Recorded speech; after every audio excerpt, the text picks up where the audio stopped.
The Terrible Old Man by H.P. Lovecraft. It was the design of Angelo Ricci and Joe Zanuck and Manuel Silva to call on the terrible old man. This old man dwells all alone in a very ancient house on Water Street near the sea, and is reputed to be both exceedingly rich and exceedingly feeble, which forms a situation very attractive to men of the professions of Messrs. Ricci, Zanuck, and Silva, for that profession was nothing less dignified than a robbery. The inhabitants of Kingsport say and think many things about the terrible old man which generally keep him safe from the attention of gentlemen like Mr. Ricci and his colleagues, despite the almost certain fact that he hides a fortune of indefinite magnitude somewhere about his musty and venerable abode. He is, in truth, a very strange person, believed to have been a captain of East India clipper ships in his day, so old that no one can remember when he was young, and so taciturn that few know his real name.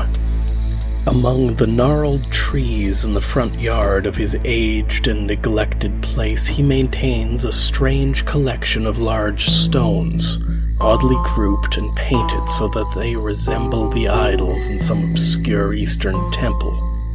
This collection frightens away most of the small boys who love to taunt the terrible old man about his long white hair and beard, or to break the small-paned windows of his dwelling with wicked missiles. But there are other things which frighten the older and more curious folk who sometimes steal upon the house to peer in through the dusty panes. These folks say that on a table in a bare room on the ground floor are many peculiar bottles, in each a small piece of lead suspended pendulum-wise from a string. And they say that the terrible old man talks to these bottles, addressing them by such names as Jack, Scarface, Long Tom, Spanish Joe, Peters, and Mate Ellis, and that whenever he speaks to a bottle, the little lead pendulum within makes certain definite vibrations as if in answer. Those who have watched the tall, lean, terrible old man in these peculiar conversations do not watch him again. But Angelo Ricci and Joe Zanuck and Manuel Silva were not of Kingsport blood. They were of that new and heterogeneous alien stock which lies outside the charmed circle of New England life and traditions, and they saw in the terrible old man merely a tottering, almost helpless graybeard, who could not walk without the aid of his knotted cane, and whose thin, weak hands shook pitifully. They were really quite sorry in their way for the lonely, unpopular old fellow, whom everybody shunned and at whom all the dogs barked singularly. But business is business, and to a robber whose soul is in his profession, there is a lure and a challenge about a very old and very feeble man who has no account at the bank, and who pays for his few necessities at the village store with Spanish gold and silver minted 2 centuries ago. Messrs. Ricci, Zanuck, and Silva selected the night of April 11th for their call. Mr. Ricci and Mr. Silva were to interview the poor old gentleman, whilst Mr. Zanuck waited for them and their presumable metallic burden with a covered motor car in Ship Street, by the gate in the tall rear wall of their host's grounds.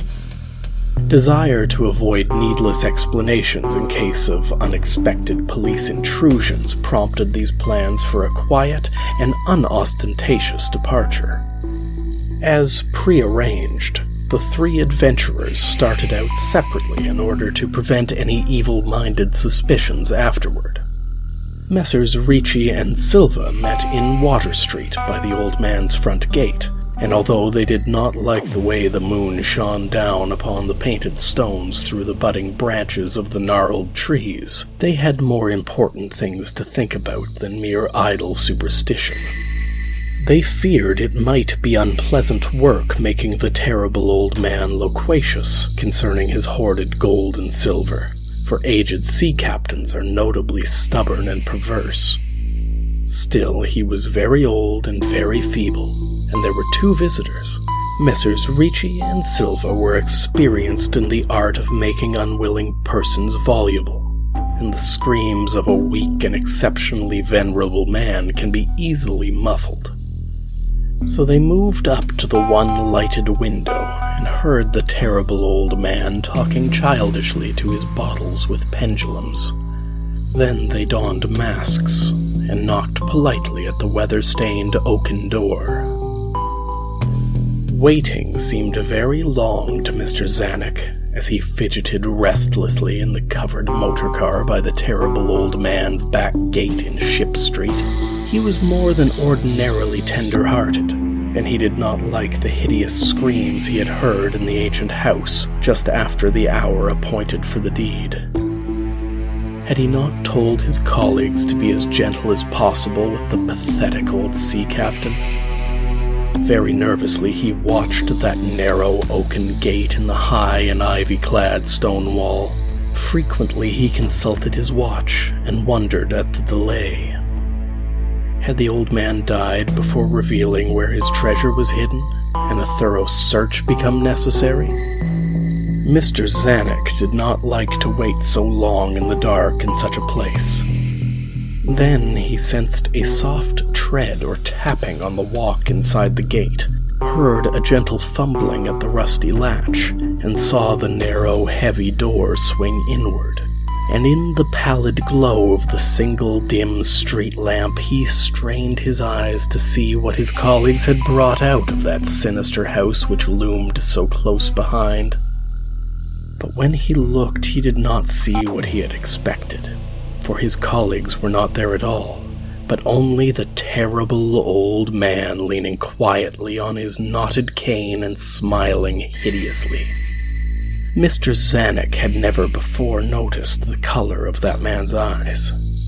Now he saw that they were yellow.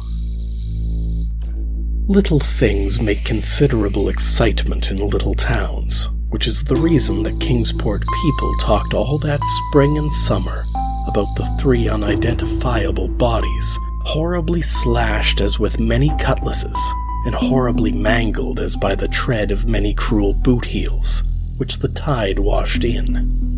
And some people even spoke of things as trivial as the deserted motor car found in Ship Street, or certain especially inhuman cries, probably of a stray animal or migratory bird, heard in the night by wakeful citizens. But in this idle village gossip the terrible old man took no interest at all. He was by nature reserved, and when one is aged and feeble, one's reserve is doubly strong. Besides, so ancient a sea captain must have witnessed scores of things much more stirring in the far-off days of his unremembered youth. End of The Terrible Old Man.